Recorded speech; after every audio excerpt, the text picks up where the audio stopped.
Have you ever wondered why the world seems full of people who test your patience every single day? That work meeting that was supposed to be productive but turns into a battlefield of inflated egos? That driver who cuts you off and then yells at you as if you were the one in the wrong? Or maybe it's someone closer, a friend, a relative, someone who manages to drain your energy just by existing. But is it just your imagination, or is the world really overrun by idiots? Robert Sutton, the author of the book that inspired this video, says it's not just in your head. Idiots exist, they're everywhere, and worse, they thrive in environments that encourage their toxic behavior. And if you feel surrounded by them, trust me, you're not alone. The real question isn't just how to spot them, but how to deal with them without losing your sanity. Because if you've ever spent nights replaying pointless arguments or felt your energy drained from a simple encounter with a toxic person, you know this struggle isn't just about handling others, it's about protecting your own peace. Mark Twain once said, "Never argue with an idiot. He will drag you down to his level and beat you with experience." And that makes sense. But what if you don't have a choice? What if the idiot in question is your boss, or a family member, or that coworker who seems to feed off your patience? The problem with idiots isn't just the temporary annoyance they cause, it's the lasting impact they leave behind. They can destroy your productivity, chip away at your self-esteem, and turn entire environments into emotional minefields. And no, this video isn't just going to list types of idiots or turn into a collective rant, because complaining about them won't make them disappear. The goal here is to give you a survival guide, a strategy to deal with these people without falling into their trap. We're going to explore how to recognize them, how to neutralize their impact, and most importantly, how to protect your sanity in a world that often feels like a playground for toxic people. So if you've ever felt surrounded by people who seem programmed to push your limits, stay with me, because understanding how the minds of fools work and learning how to deal with them can be the difference between living in peace or spending the rest of your life trapped by other people's toxicity. What defines an idiot? This question may seem to have an obvious answer, but the truth is that idiots don't come in just one form. The problem is that while you can instantly recognize a rude individual, some idiots operate in more subtle ways, and those are the most dangerous ones. Robert Sutton defines an idiot as someone who constantly makes others feel humiliated, diminished, or emotionally drained. But he also reminds us that not every annoying person deserves that label. We all have bad days. We've all made social mistakes. The difference between an occasional idiot and a professional one lies in the repetition of the behavior and the intention behind it. They're not just folklore figures in your office or family. They are individuals who, consciously or unconsciously, sabotage environments, drain others' energy, and spread their poison wherever they go. You've encountered some of them. The boss who loves humiliating employees in public meetings.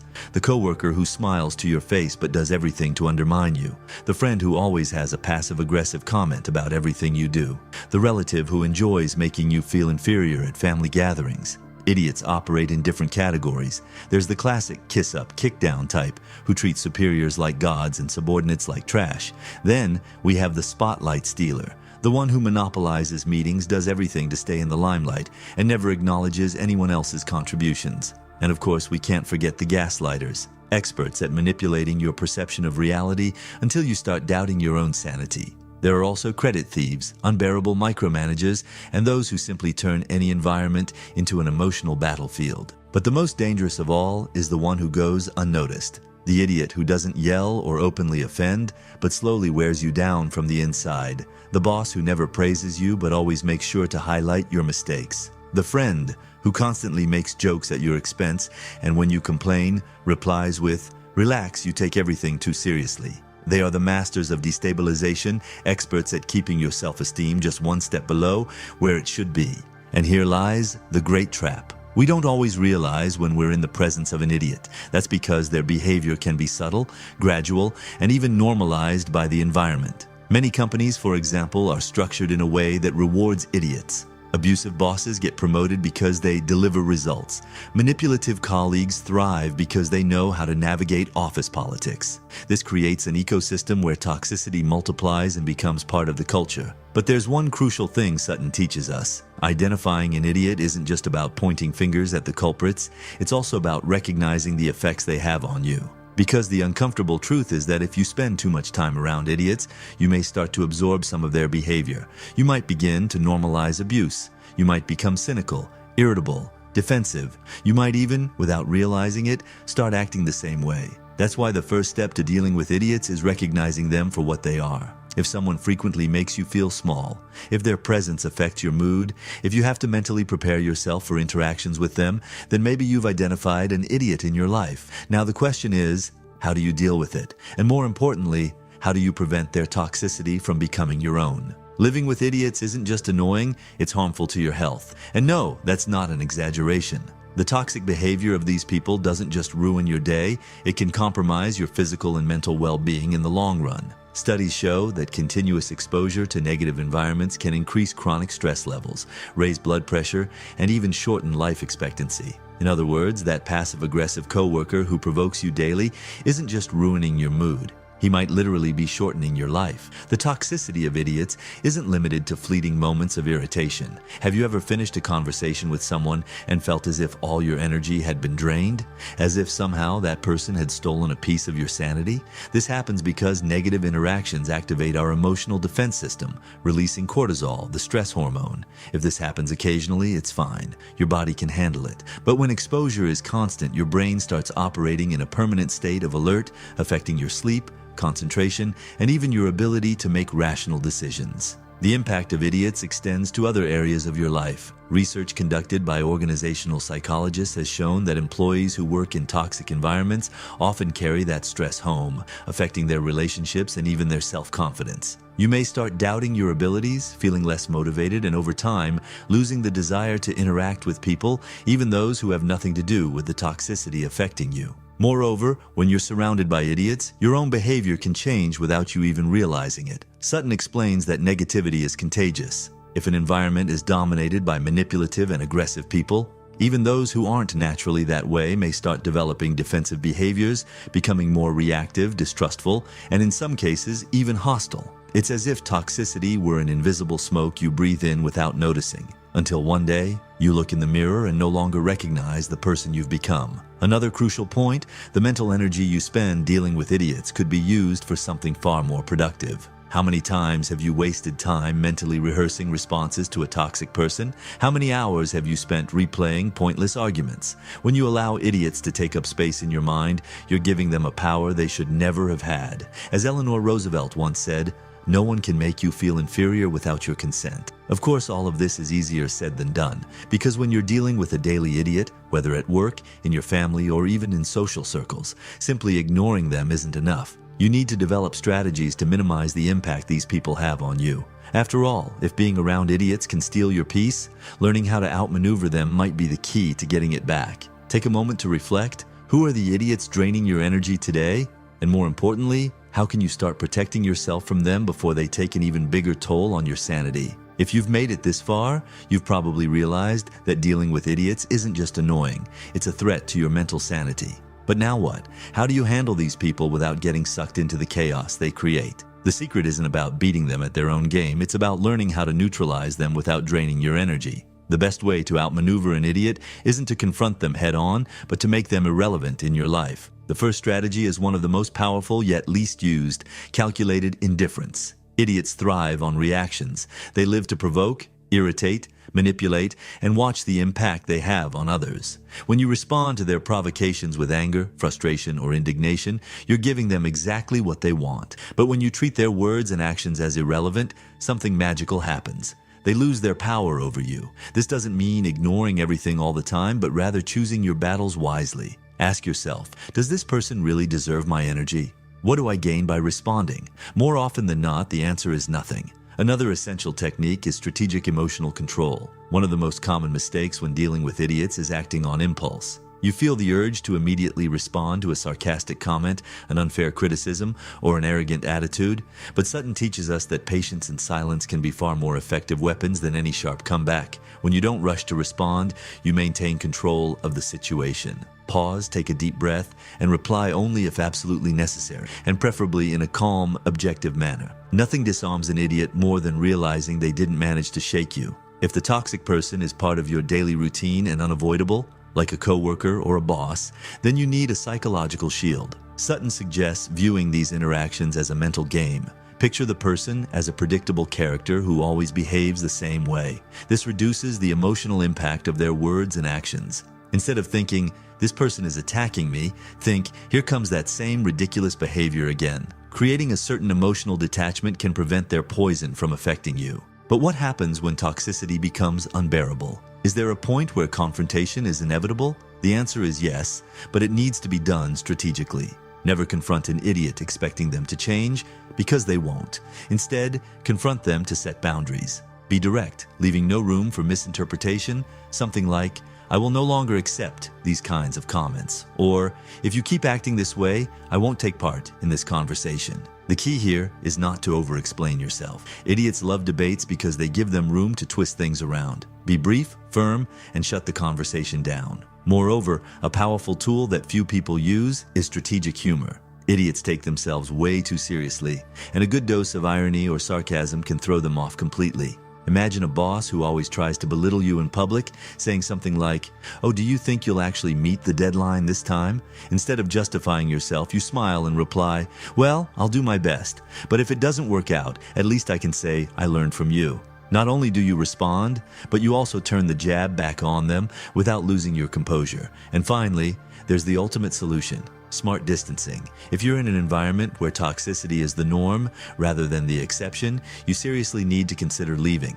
This could mean changing departments, cutting ties, or even looking for a new job. Yes, this isn't always an immediate option, but Sutton makes it clear that the only 100% effective way to get rid of an idiot is to remove them from your life or remove yourself from the situation.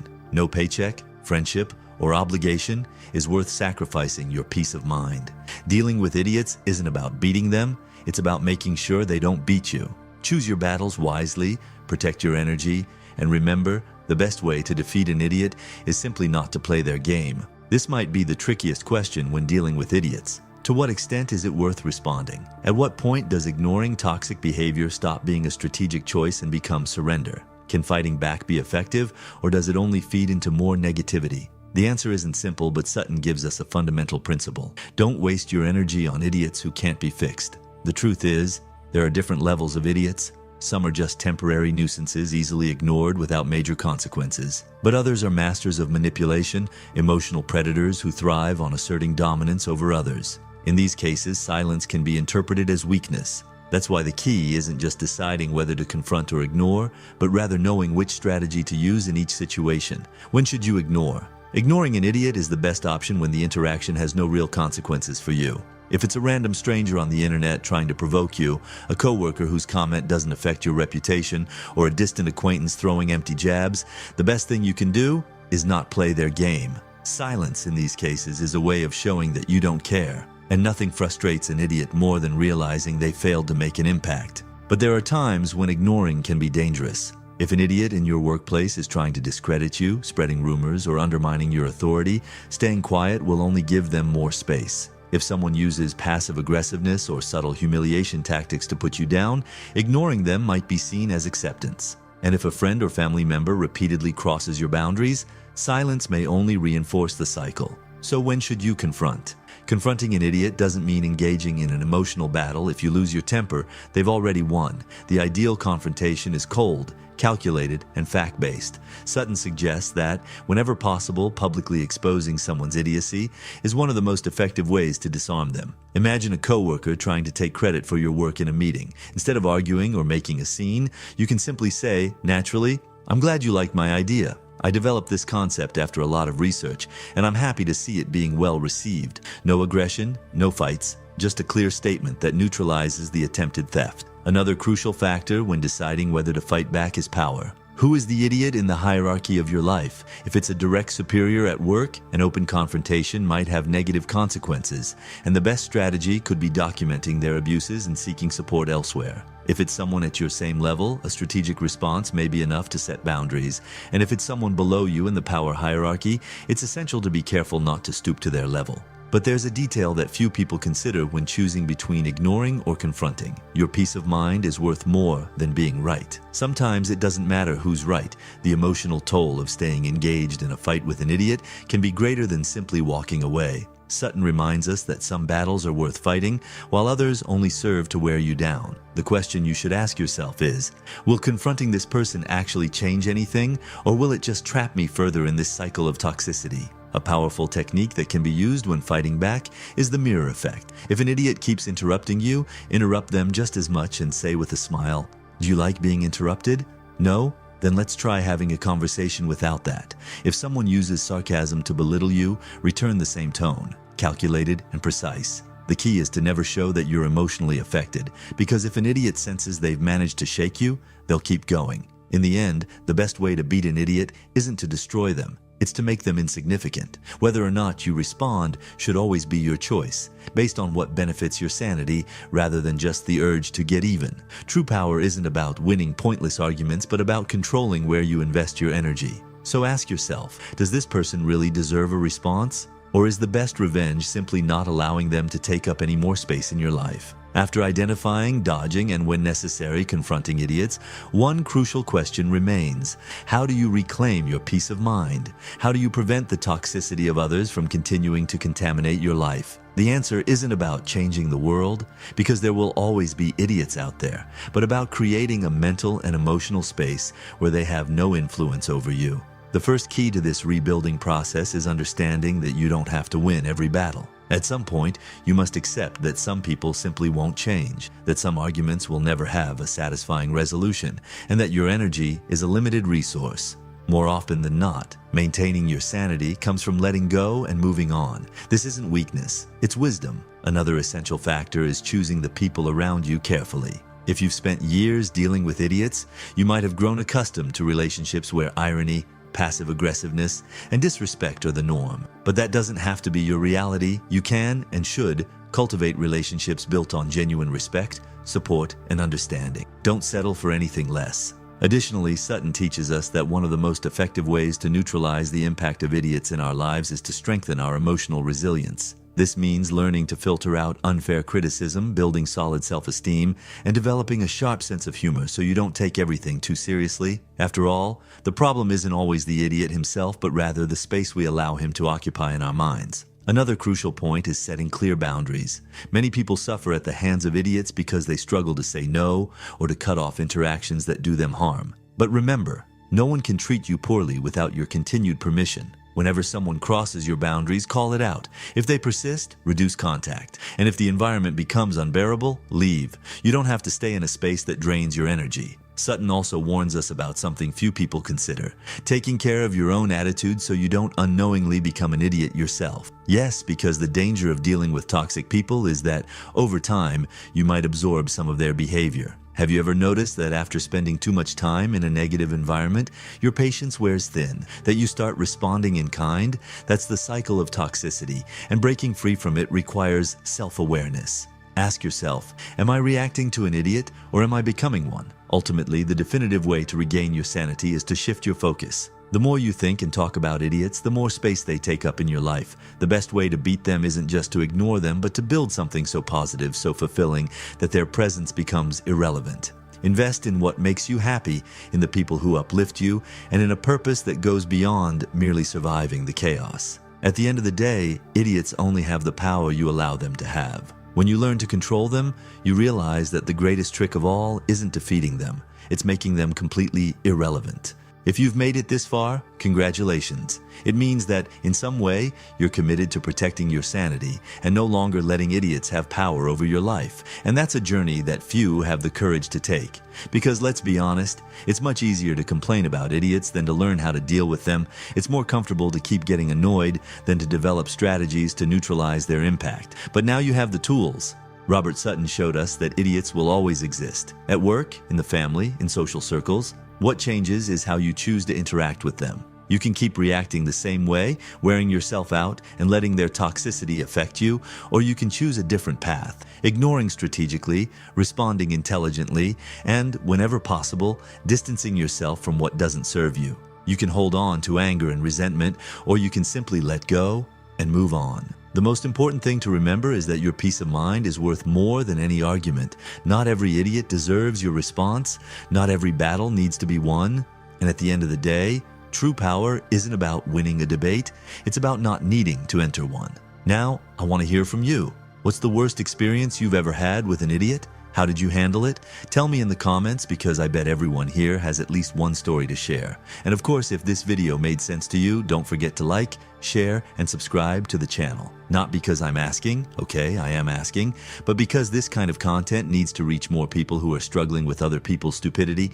And before you go, check out these videos popping up on the screen. One of them might help you handle impossible situations even better. But which one? Well, you'll have to click to find out. See you next time, and remember, the best way to beat an idiot is to live well enough that they stop mattering.